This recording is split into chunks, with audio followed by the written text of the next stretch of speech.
Hello everyone. Today we are going to continue with the chapter How do organisms reproduce? Introduction part हम already पढ़ चुके हैं and we have seen the importance of variation. आज हम लोग पढ़ने वाले हैं modes of reproduction. Fine. How many modes are there? There are two modes of reproduction, asexual and sexual mode. Now आज हम लोग करेंगे asexual reproduction in detail. Fine. Now what is reproduction? It is the ability or the capability of the living organisms to produce new living organisms of their own kind. Fine. What is asexual reproduction? This is the capability of a single parent. ठीक है, जहां पे सिर्फ single parent ही involve हो to give rise to new individual. ठीक है, कोई भी लिविंग ऑर्गेनिज्म की कैपेबिलिटी होती है न्यू इंडिविजुअल को प्रोड्यूस करने की, और जब ये न्यू इंडिविजुअल किसी सिंगल पेरेंट से ही प्रोड्यूस हो रहा हो, क्रिएट हो रहा हो, that mode is called asexual reproduction. That means this mode is monoparental. ठीक है, पेरेंट से आने वाले हैं ना इंडिविजुअल, तो दिस इज पेरेंटल तो है ही. This is monoparental means single parent का इन्वॉल्वमेंट है.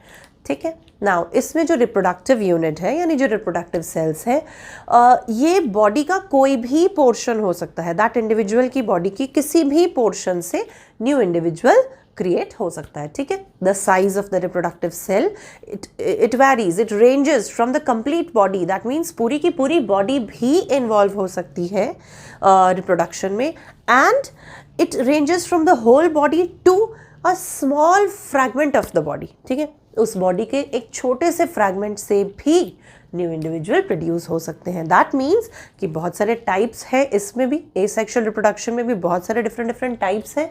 यानी कुछ ऐसे टाइप्स जिसमें फुल बॉडी का इन्वॉल्वमेंट होगा, कुछ ऐसे टाइप्स जिसमें किसी भी एक डिफरेंट पोर्शन का इन्वॉल्वमेंट होगा. ठीक है, तो डिपेंडिंग अपॉन दैट ये सारे टाइप्स हैं एसेक्सुअल रिप्रोडक्शन के. The first type is fission, then fragmentation, then budding. Vegetative propagation से भी asexual reproduction possible है, and spore formation also. Now here you can see I have written regeneration separately. Why separate? Detail में जब अभी हम पढ़ने वाले हैं तो मैं बताऊंगी, but in short I tell you कि रीजेनरेशन बेटा एक स्पेशल टाइप है सेल्स का. ठीक है, रीजेनरेटिव सेल्स उसे कहते हैं. ये जिस टाइप से न्यू इंडिविजुअल इन सेल्स से प्रोड्यूस होते हैं, तो क्योंकि न्यू इंडिविजुअल्स प्रोड्यूस हो रहे हैं तो हमने इसे एसेक्सुअल रिप्रोडक्शन मोड के टाइप्स में तो रखा है. बट जब हम इसे डिटेल में पढ़ेंगे तो वी विल सी कि ये कोई type of actual type of reproduction का एज सच पार्ट नहीं है. ठीक है, इस तरह से रीजेनरेटिव सेल्स से रिप्रोड्यूस कर पाना एक्चुअली वैसा कुछ वो पॉसिबल नहीं है. ठीक है, तो रीजेनरेशन से न्यू इंडिविजुअल्स प्रोड्यूस तो होते हैं बट रिप्रोडक्शन से सिमिलर नहीं है वो. ठीक है, तो हमने इसे सेपरेट रखा है, बट स्टिल हम इसे एसेक्सुअल रिप्रोडक्शन मोड में ही पढ़ेंगे.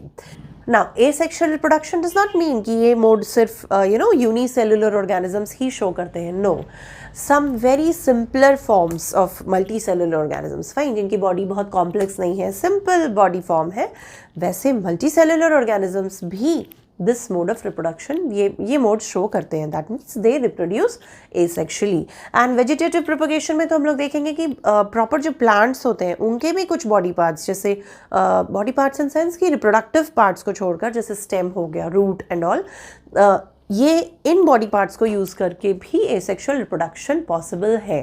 फाइन, तो let us start with fission first. Now fission asexual reproduction mode है. फाइन, नाउ ये वो टाइप है which is shown by the unicellular organisms. इसमें क्या होता है, जो बॉडी है यानी the complete body here is involved. जो बॉडी पार्ट हमने अभी पढ़ा ना कि वो जो रेंज बॉडी पार्ट कंप्लीट भी यूज़ हो सकता है एंड स्मॉल फ्रैगमेंट भी, तो फिजन में the complete body is use. ठीक है, और जो कंप्लीट बॉडी है वो almost nearly 2 equal daughter cells में डिवाइड हो जाती है. यानी जो एक बॉडी से दो सेल्स, एक सेल जो डिवाइड हो गई इनटू 2 सिंपलर वर्ड्स में, तो ये 1 सेल डिवाइडेड इनटू 2 सेल्स. तो ये जो 2 न्यू सेल्स आए ना, ये तो पेरेंट सेल हो गई. ठीक है, ये हो गई पेरेंट सेल, और ये जो एक सेल से बन गई 2 सेल्स, इसे कहते हैं डॉटर सेल्स. ठीक है, डॉटर सेल्स. तो ये जो 2 डॉटर सेल्स बनी, ये इस एक की बिल्कुल कॉपी है, ऑलमोस्ट कॉपी है. ठीक है, साइज में भी एंड एवरीथिंग. ठीक है, because reproduction is the production of new individuals of their own kind. Fine. तो यहाँ पे ये एक बॉडी डिवाइड हो जाती है, यानी ये एक सेल डिवाइड हो जाती है। That means here you can see the whole body is involved, ठीक है। This is shown by the unicellular organisms. Now इस फिजन में भी टाइप्स है, ठीक है। फिजन में कितने टाइप्स हैं? 2। एक है binary, binary means 2, that means कि 1 cell is being divided into 2 daughter cells, तो ये हो गया बाइनरी फिजन, ठीक है। Binary fission is the process of fission whereby 1 parent cell is being divided into 2 daughter cells. The other type of fission is multiple fission, ठीक है, नाम से ही क्लियर है। multiple fission means कि एक सेल बहुत सारी सेल्स में डिवाइड हो रही है, ठीक है। This multiple fission is shown by plasmodium, ये भी यूनिसेल्युलर ऑर्गेनिजम्स ही शो करते हैं। इसमें क्या होता है, एक सेल है, ठीक है, इस सेल के अंदर ही बहुत सारी सेल्स एक बार में प्रोड्यूस हो जाती हैं, ठीक है। इस सेल के अंदर बहुत सारी cells, they are produced at a time, and then जब बहुत सी सेल्स प्रोड्यूस हो जाती है उसके बाद ये सारी एक साथ इंडिविजुअली रिलीज हो जाती हैं एज मल्टीपल डॉटर सेल्स, ठीक है। तो ये फिजन हो गए 2 टाइप का, binary fission and multiple fission. Now ये जो बाइनरी फिजन है ना बेटा, इसमें भी पॉसिबिलिटीज़ हैं। यू मस्ट नो कि 3 सिंपल टाइप्स हैं, यानी या ये जो फिजन है, ये जो parent body is being divided into 2, ये इरेगुलर शेप में हो सकती है। Just for example amoeba, amoeba में वी नो कि इसकी कोई फिक्स्ड बॉडी का सरफेस जो है वो प्लेन नहीं होता, दैट मीन्स कि उसकी कोई फिक्स्ड शेप नहीं होती, फाइन। तो suppose this is amoeba which is going to divide, तो ये न्यूक्लियस फर्स्ट इलोंगेट होगा, एंड देन जिस तरह से न्यूक्लियस ने इलोंगेट होना है उसके 90 डिग्री पे डिविजन हो जाता है, and then you get 1 irregular and 2 irregular body shapes again, तो 2 amoeba cells बन जाती हैं। तो 1 is irregular or it can happen longitudinally, fine, it can happen, the binary fission can happen longitudinally, longitudinal in sense suppose this is the cell, fine, so यहाँ पे longitudinally यानी इस तरह से 2 पार्ट्स में सेल ने डिवाइड हो जाना है, ठीक है, and then you get 2 individual cells which have been divided longitudinally, इस तरह से। It may also be transverse, ठीक है, suppose this is the cell, तो transverse in sense कि इस तरह से कट होगा and you will get 2 cells with their own nucleus, fine। So ये जो binary fission है ये irregular shape में भी हो सकता है, किसी भी shape में। बॉडी का जो इन्वॉल्वमेंट है, जो रिप्रोडक्टिव यूनिट जो इन्वॉल्व है वो कंप्लीट बॉडी ही है, but then either the whole body which is being divided into 2 वो किसी भी शेप में डिवाइड हो जाएगी, as in case of amoeba तो वो हो गया इरेगुलर, और it may be done longitudinally इस तरह से लॉन्ग वे में, और it can be done in a transverse way, यानी transversely. तो fission is all about the reproduction in unicellular organisms. Now let us see fragmentation. The word itself clearly explains कि the full body is not being involved, है ना, जो reproductive unit है इसमें ये complete body नहीं है। As I said कि जो reproductive unit है उसका जो size है that can range from the whole body, जो अभी हमने देखा in case of fission, to a small fragment of it. तो here we'll see कि किस तरह से fragment body के part से, किसी fragment से भी reproduction possible है। Now example, Spirogyra. This is an organism which reproduces by fragmentation.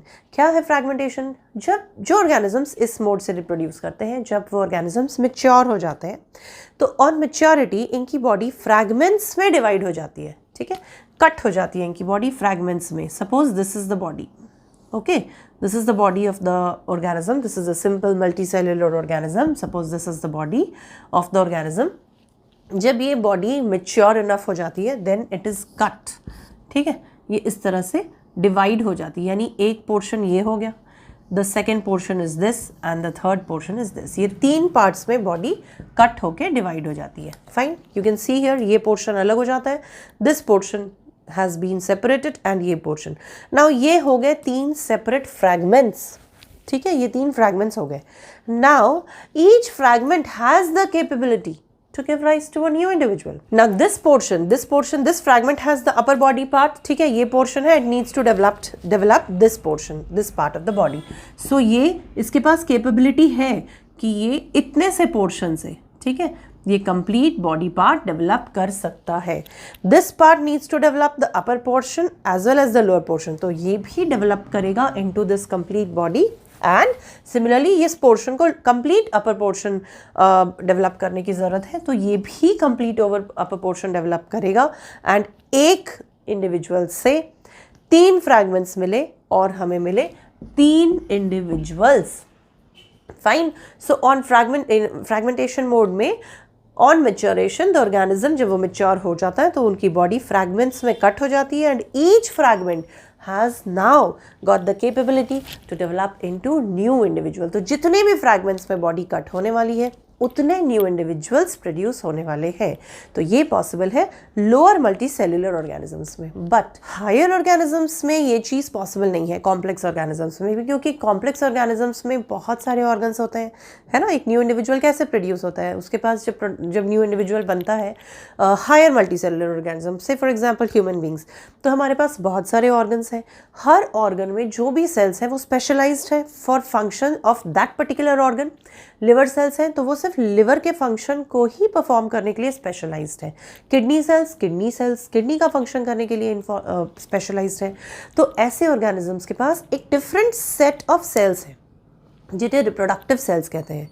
यानी ये सेल्स ऐसी होनी चाहिए कि जब वो न्यू इंडिविजुअल को प्रोड्यूस करें तो इनके पास वो कैपेबिलिटी होनी चाहिए, यानी ग्रोथ, प्रोलिफरेशन, वो सारी कैपेबिलिटी होनी चाहिए जो पूरे ऑर्गन्स, पूरी बॉडी के हर एक ऑर्गन की सेल्स को जनरेट कर पाए. Am I clear? Reproductive cells वैसी सेल्स हैं जो रिप्रोडक्शन के लिए है. ठीक है, जैसे लिवर सेल्स लिवर का फंक्शन परफॉर्म करने के लिए, like that reproductive cells reproduction function के लिए है. लेकिन उस रिप्रोडक्शन से तो कंप्लीट ऑर्गेनिज्म रेडी होने वाला है विद ऑल दोज सेल्स. ठीक है, जो नॉन रिप्रोडक्टिव सेल्स हैं, तो उन सेल्स में उतनी कैपेबिलिटी होनी चाहिए, वो एबिलिटी होनी चाहिए कि वो दूसरी सेल्स को भी जनरेट कर पाए. ठीक है, इसलिए ये जो हायर ऑर्गेनिजम्स में जो मोड ऑफ रिप्रोडक्शन होता है वो बिल्कुल डिफरेंट होता है. ठीक है, but for the simpler organisms these types of modes are possible, क्योंकि इनकी बॉडी में बहुत ज़्यादा कुछ ऐसा कॉम्प्लेक्स नहीं है, डिफरेंट ऑर्गन्स इस तरह से नहीं है. तो after fragmentation let us see what is budding. Okay, budding पढ़ने के पहले हम देखते हैं रीजनरेशन, जो हमने एक अलग से लिखा था ना, उस एसेक्सुअल टाइप्स में बहुत सारे टाइप्स में अलग से हमने नीचे रीजनरेशन लिखा था. नाउ रीजनरेशन एक स्पेशल टाइप ऑफ सेल्स ये प्रोसेस शो करती है जो कि होती है रीजेनरेटिव सेल्स. ठीक है, इस बडिंग प्रोसेस में वही रीजेनरेटिव सेल्स ही यूज़ होती हैं.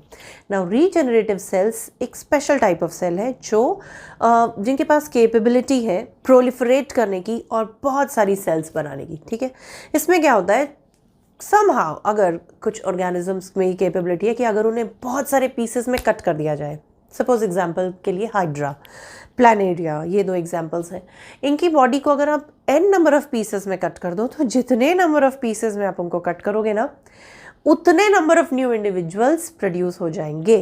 ठीक है, तो रीजनरेशन में क्या होता है, ये रीजनरेशन इन सेंस कि कोई भी बॉडी पार्ट अगर जिसके पास ये कैपेबिलिटी है, जिस पार्ट के पास कि अगर कट हो जाए और अगर उसके पास कैपेबिलिटी हो रीग्रो होने की, तो उसमें क्या होता है, कुछ particular type of specialised cells होती हैं जिन्हें रीजनरेटिव सेल्स कहा जाता है. उन सेल्स में कैपेबिलिटी होती है कि वो नंबर ऑफ सेल्स में ग्रो हो सकती है, प्रोलिफरेट हो सकती है, एंड देन एक सीक्वेंस में सेल से बनता है टिश्यू एंड देन बनता है ऑर्गेनाइज्ड वे में वो, दैट मीन्स एक डेवलपमेंट का प्रोसेस शो होता है. तो ये रिप्रोडक्शन जैसा ही है, बट देन एक्चुअली ये रिप्रोडक्शन के जैसा नहीं भी है, सिमिलर नहीं भी है. Why? Because we can not wait for the organisms to be cut into pieces and then regrow. अभी हमने क्या कहा कि जैसे एग्जांपल हाइड्रा, प्लानेरिया, इनकी बॉडी अगर एक्सीडेंटली कट हो जाए into pieces then they have got the capability to regrow.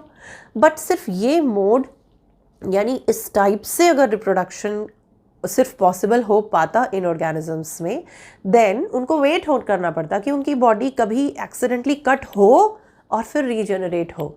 तो एक्चुअली ये रिप्रोडक्शन का पार्ट यानी ये रिप्रोडक्शन का कोई एज सच टाइप नहीं है, बट देन इस वे से भी बॉडी रिप्रोड्यूस करती है. किसी सर्टेन ऑर्गेनिजम्स में the whole organisms are produced by this method if cut accidentally, तो इसे हम एसेक्सुअल मोड में भी पढ़ते हैं, बट एक्चुअली ये एज सच कोई टाइप नहीं है, सिमिलर नहीं है रिप्रोडक्शन के, ठीक है। Now budding suppose hydra example है इस प्रोसेस का, वो इस प्रोसेस से डेवलप होता है यानी रिप्रोड्यूस करते हैं। तो इसमें क्या होता है, as the term says budding, कुछ बड, हाइड्रा में भी किसी बॉडी पार्ट में, उसके किसी बॉडी पार्ट में रीजेनरेटिव सेल्स की वजह से, यानी वो जो सेल्स जो प्रोलिफरेट कर रही हैं और बहुत सारी सेल्स बना रही हैं, उसकी वजह से, रीजेनरेटिव सेल्स की वजह से उस हाइड्रा की बॉडी में एक बड डेवलप होता है, ठीक है। Suppose this is the body part of hydra, ठीक है, सपोज दिस इज हाइड्रा, तो यहाँ पे सपोज यहाँ पे एक बड सा कुछ डेवलप हो जाएगा, ठीक है, यानी कुछ कली सा जैसे, ठीक है। नाउ ये bud it will keep on proliferating, वो रीजेनरेटिव सेल्स है यहाँ पे जिसकी वजह से ये प्रोलिफरेट होता रहेगा और इस तरह से हाइड्रा की तरह ही डेवलप होगा, और तब तक डेवलप होगा जब तक ये इस तरह से एक कंप्लीट इंडिविजुअल ना बन जाए, एक मैच्योर्ड इंडिविजुअल, तब तक ये इस बॉडी के साथ ही डेवलप होगा। Once it is matured then वो सेपरेट हो जाता है इस बॉडी से एंड हमें मिल जाता है एक और हाइड्रा। दिस वे बडिंग के हेल्प से, यानी रीजेनरेटिव सेल्स की हेल्प से, प्रोलिफरेटिंग सेल्स की हेल्प से, अब अभी हमने देखा कि जो प्रोलिफरेशन होता है वो बिल्कुल ऐसा ही हैपेंस, कुछ ऐसा नहीं है कि सेल्स ग्रो होती जा रही हैं, प्रोलिफरेट होती जा रही है, प्रॉपर डेवलपमेंट होता है, ठीक है। सेल्स होती हैं, सेल से टिश्यूज़ बनते हैं एंड प्रॉपर डेवलपमेंट होता है उस पार्ट का। तो यहाँ पे तो कंप्लीट बॉडी का ही डेवलपमेंट हो रहा है with the help of this process, with the help of regenerative cells, ठीक है। तो इसलिए हमें रीजेनरेशन पढ़ना था, ठीक है। तो यहाँ पे एक कंप्लीट हाइड्रा डेवलप होगा and then will get a complete separate matured hydra with the help of this process which is a type of asexual reproduction. Next class में, next video में we'll be studying what is vegetative propagation and spore formation. So hope to see you all there in the next video also to study these two topics. But for that you need to subscribe to the channel so that we can stay connected. Till then, take care, stay safe and bye bye.